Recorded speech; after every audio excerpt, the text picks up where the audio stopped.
gente. Bom, aqui, não era exatamente uma maneira de uma frase, já vi isso aqui, precisar separar a roupa. Então, vamos lá, menina. Tem gente que tem sofre muito com a roupa. É tanta roupa, não sei nem como eu tenho que cuidar. Essa precisa ser. Eu vou camiseta, camiseta. Agora lá, short, blusa de manga, camiseta. Então, essa camiseta já tem quase uma coisa. Porque todo mundo fininha. Eu vou ter camiseta grossa. Pega. Isso aqui não sai mais. A gente vai colocar, que minha mãe gosta dele. Ele daí ela resolve. Short. Camiseta.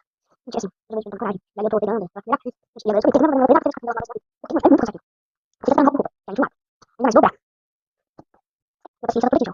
Aí eu sei que vai continuar comentando, não, mas aqui não tem nada a fazer. Mas eu não tenho, tá bom? Então, vocês tratem de parar de serem enjoados nesses comentários, e é por isso que todo vídeo tem um pouco de nada. Mas todo vídeo tem um tá bom? Eu sei que sempre vai ter um chatinho que vai comentar alguma coisa maligna. Só que eu, na hora que vai, não é isso, no YouTube. Meu filho, vocês estão muito enganados. Agora bora lá, os shorts. Já coloquei um pouquinho desse aqui. Vou colocar todos os shorts aqui. Vou colocar uns 3 em cada aqui, ver como vai fazer um casalzinho. 3. É lindo, a minha ordem vai ser assim, 3 em cada. Aí esse aqui vai ficar mais por quê? Porque o quê? 5 em cada.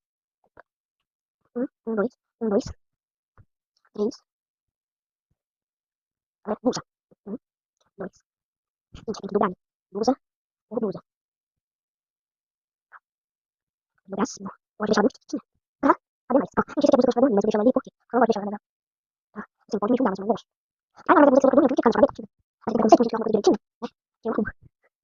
Vou organizar as coisas, eu preciso muito de casa, eu vou botar mais coisa. É só a primeira gaveta. Você tem que arrumar. Só a primeira, a gente vai começar a botar em vai colocar em lugares micros. É tanta roupa, não sei onde coloco, mas eu tenho que organizar. Você tem uma aqui. Gente, eu amo esse minutinho. Eu tenho que estar com o então, eu vou mais certo, eu vou botar. Mas com o minutinho assim, eu acho que eu digo. Primeira gaveta, mas eu acho que eu digo. Essa segunda tem mais pouquinho, essa segunda fica assim. Fica assim. Essa segunda fica assim, pode não esquecer. Não, eu digo que fica gente, vou ficar assim, inclusive, tem roupa aqui de mim pra botar aqui. Pronto, dá pra arrumar.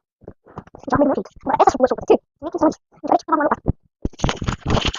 Porque eu não posso então lavar. Não tem nem, eu não veio tanto. Que eu errei, fez, porque até hoje, é brilhado, até ontem, e não vai virar, porque não havia mas, cansa, por quê? Aí eu vou virar aquele, gente, pra ele virar. Então não tinha como. Então, desculpa. Mas, não tem problema, né? Mas aí, eu vou passando.